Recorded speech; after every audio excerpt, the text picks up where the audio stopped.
북매우기. 나무로 만든 공명통에 가죽을 씌워 북을 만드는 일을 말한다. 4대째 북매우기를 가업으로 삼고 있는 집안에 태어나 평생토록 한결같이 북을 만들어 온 사람이 있다. 악기장 윤종국, 그를 만나보자.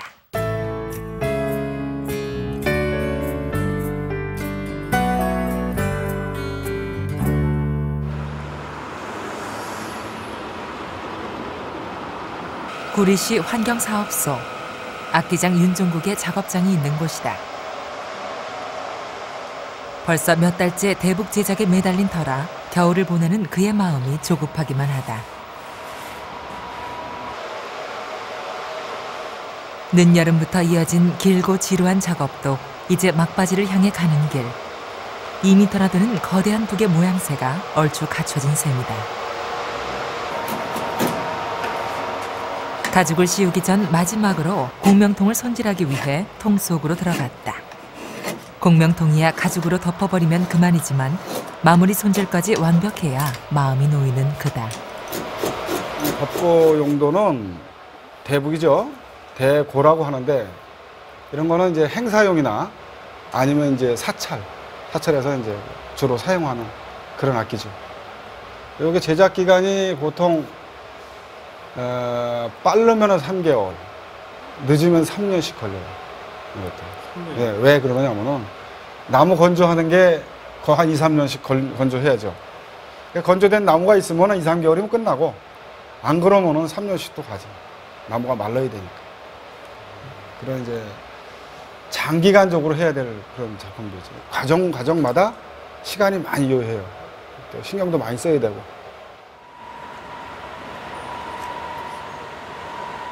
작업장 옥상엔 건조 중인 통가죽이 즐비하다. 피혁회사에 맡겨 주문 제작한 가죽들이다. 전통적인 방법에 따라 가죽을 손질했던 것도 옛일. 환경 문제 때문에 고된 갓바치 작업이 줄어든 셈이다.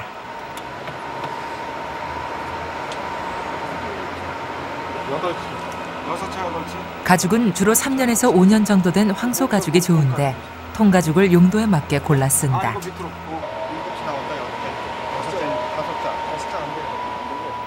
피혁회사에서 손질돼 나온 깨끗한 가죽이라고는 하지만 한겨울 추위에도 가죽 특유의 비린내는 후각을 괴롭힌다. 지금도 이런데 그 옛날 전통적인 방법으로 가죽을 손질했을 당시는 오죽했을까. 환경사업소 내에 작업장이 있는 것도 그런 이유에서다. 여기가 저희가 오게 된 시기가 한 10몇 년 됐어요. 한 17년. 아버님 계실 때부터 저 하고 있고, 또 이 다른 데서는 하기가 나빠요. 작업하기가 워낙 이런 큰 것도 해야 되고 그러니까 장소도 그렇고 또 시끄러운 소음도 있고 또 가죽의 어떤 냄새, 특성적인 냄새가 난다고 그러다 보니까 마땅한 곳이 이제 여기가 되고 또 시에서 배려를 해주셔서 여기서 이제 하게 된 동기가 됐어요. 작업하기는 좋아요.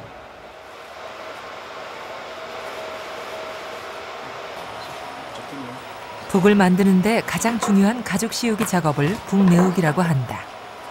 북을 만드는 일련의 과정 또한 북매우기라고 통칭하는 걸 보면 가죽을 씌우는 작업이 얼마나 중요한 일인지 짐작할 수 있다.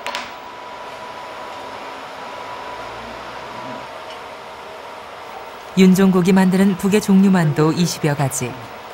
이 북은 창을 할 때 쓰이는 일명 고수북이다. 고수북처럼 낮은 소리를 내야 하는 북엔 두꺼운 등가죽을 쓴다.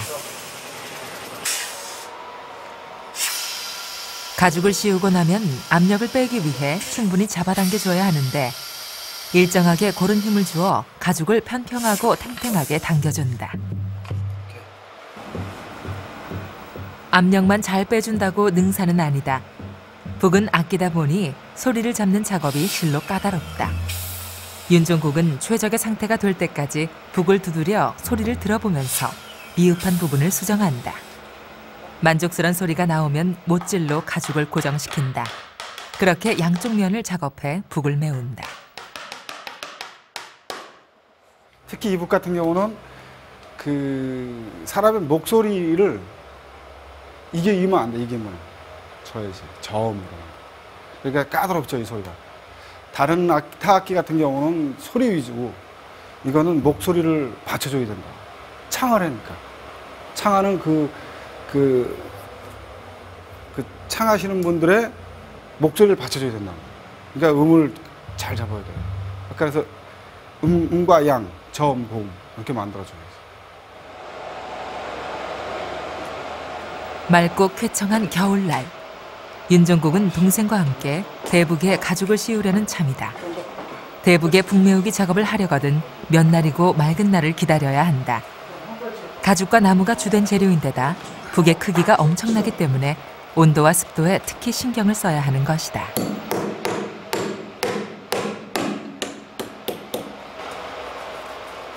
크기가 작은 고수북과는 달리 대북은 한 면당 소 한 마리씩의 가죽이 사용된다.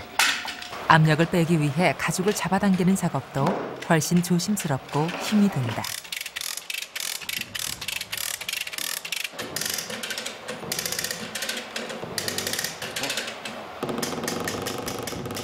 이때는 완전히 건조되지 않은 상태의 가죽을 사용해 북을 메우는데 가죽의 크기가 워낙 크다 보니 조금씩 나눠가며 또 소리를 들어가며 가죽을 잡아당긴다.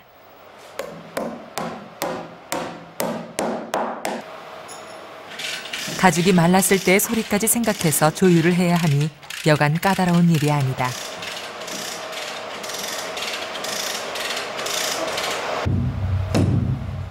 북소리를 제대로 아는 귀명창이 되려면 적어도 30-40년의 수련을 거쳐야 한다는데 윤종국은 30년 가까이 북을 만지다 보니 이제야 겨우 소리가 들리는 듯하다며 겸손해한다.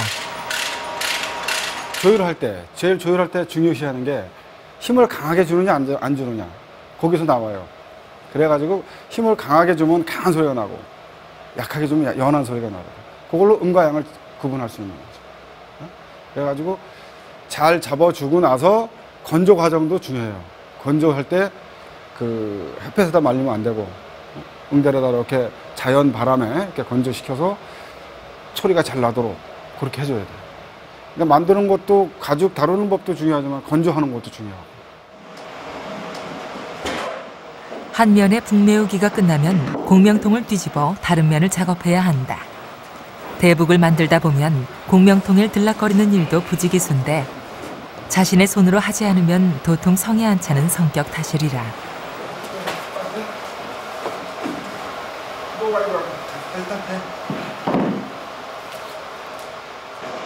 선친이 살아계실 땐 가죽도 직접 손질해 사용했다. 생가죽에 털을 깎고 석회에 담갔다가 개분에 우려내는 쉽지 않은 작업이었다. 소위 갓바치 일이었는데 시대가 바뀌니 북메우는 일도 세월을 따라가는가 보다.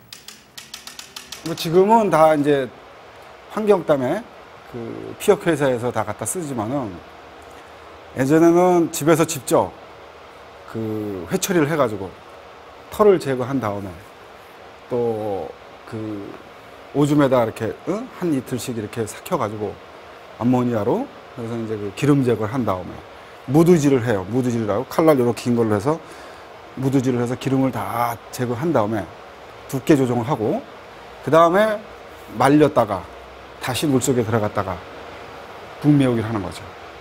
그래야 소리가 잘 나요. 좋고. 북메우기가 끝나면 북의 겉면을 채색하는 일이 남는다. 이 작업은 가죽이 완전히 마르기를 기다려 3일 정도 충분히 건조를 시킨 후에 이루어진다.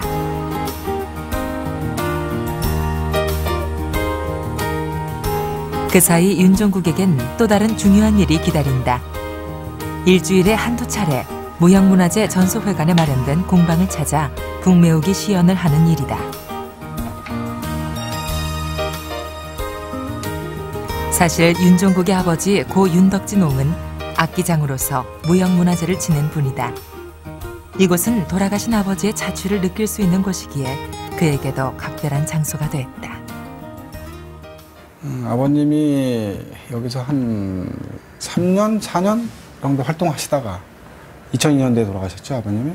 아버님 돌아가셨고 그 후에 제가 이제 여기를 맡아서 하는 거고 뭐 좋은 작품 많이 남기셨어요, 아버님이. 제가 그리고 이제 지금 4대째, 아버님이 3대를 하셨고 제가 4대째 맥을 이어가고 있습니다.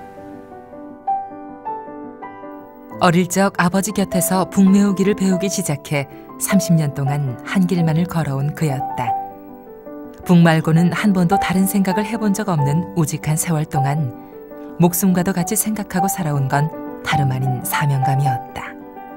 자부심이 있고 가업으로서 4대까지 제가 하고 있는데, 일단은 뭐 어려운 점도 많은데 이 일을 꼭 해야 되는 이유는 집안의 업으로서도 뭐 중요하겠지만은 이 전통적으로 남겨야 할 유산이다, 이거는. 응? 제 스스로가. 그래서 배우게 된 동기가 있고, 앞으로도 이제 계속 5대를 이어서라도 이 일을 전통의 맥을 가겠다는 거죠. 중요한 거니까.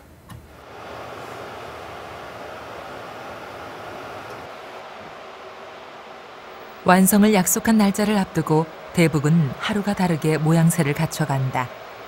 공명통에 단청을 그려 넣는 일은 손끝이 섬세한 막내 동생 윤권의 차지. 군 제대 후 형을 따라 본격적으로 이 일에 뛰어든 동생도 어느새 15년 경력의 고수가 됐다. 채색을 어떻게 섞는 거, 그런 과정도 배울 때 힘들었고, 굳어 잡는 자체도 힘들었고, 일단 뭐 물감 타는 거 자체서부터 힘들었어요. 맨 처음에 배울 때는요. 근데 이제 형들이 이제 옆에서 잘 알려주고 이 일을 그냥 쭉 하다 보니까 지금은 그때 배울 때 그 당시에는 힘들었을지 모르는데 지금은 그렇게 힘들지 않고 그냥 즐겁게 하고 있어요. 그냥 손에 익어버렸으니까. 남 밑에서 배운 게 아니라 다 형제들, 아버님, 형님들 밑에서 배웠기 때문에 큰 무리 없이 배웠어요, 저는요. 단청을 그려 넣는 일도 사나흘의 시간이 소요된다.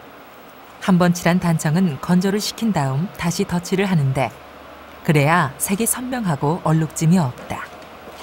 아버지에게 부끄럽지 않은 아들이 되기 위해 형제는 정진하는 마음으로 묵묵히 색을 채운다.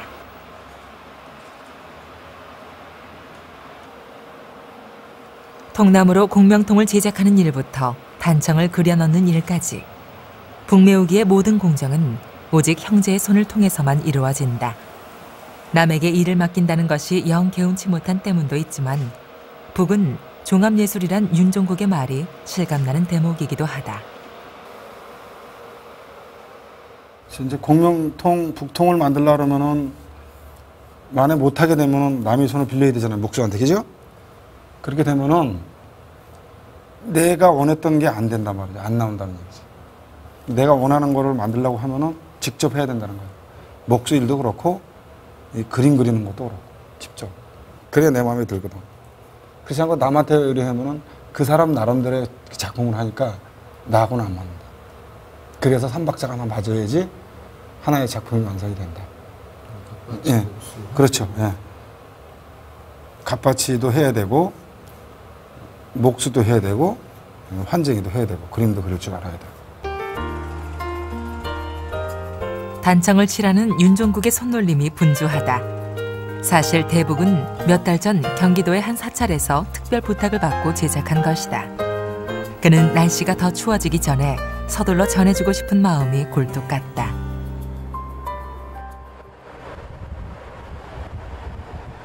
드디어 완성된 작품을 선보이러 가는 길. 1년에 석점 정도 대북을 만들어내는 윤종국이지만 매번 완성품을 가지고 갈 때마다 긴장되긴 마찬가지다.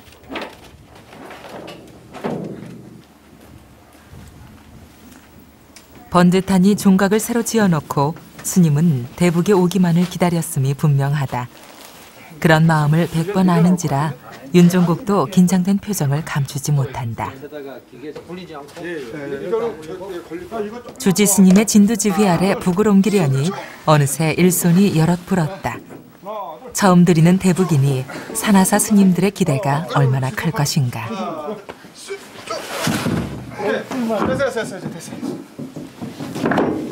거기 갖다가 까둬. 이제 가서 깎고 가. 깔게. 그윽하고 울림이 깊은 소리에 주지 스님도 한껏 격앙된 마음이리라. 예, 현재 이런 거 봐서는 이제 북소리가 괜찮아요, 현재.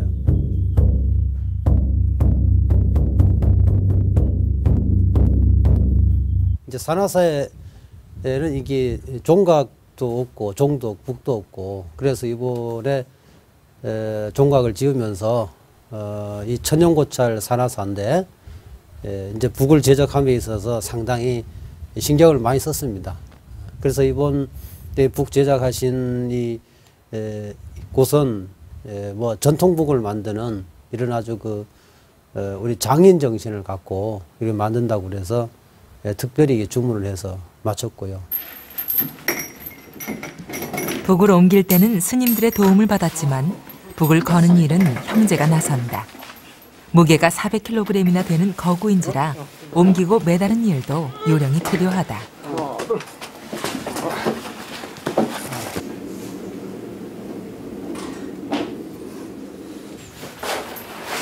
한쪽을 고정시키고 다른 한쪽을 조심스럽게 잡아당기니 균형이 아주 잘 맞게 걸렸다.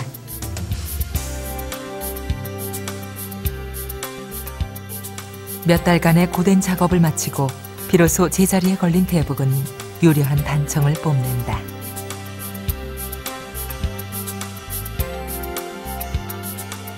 모두 다 흡족해하는 작품을 탄생시켰지만 윤종국은 마음속으로 박차를 가할 뿐이다. 현실 안주보다는 전통에 맥을 잇는 것이 그의 사명이기 때문이다. 작품 만들 때 좀 더 신경을 썼으면 하는 부분들이 있죠. 그런 부분이 제일 아쉽고 시간이 좀 없을 때 그럴 때 좀 아쉽고 혼과 정성을 다해서 만든다고 해도 거의 완성될 쯤 되면은 아쉬운 부분이 나타난다는 거지. 그런 부분은 이제 조금 더 시간을 두고 철저하게 해나가는 게 중요하죠. 그런 부분들.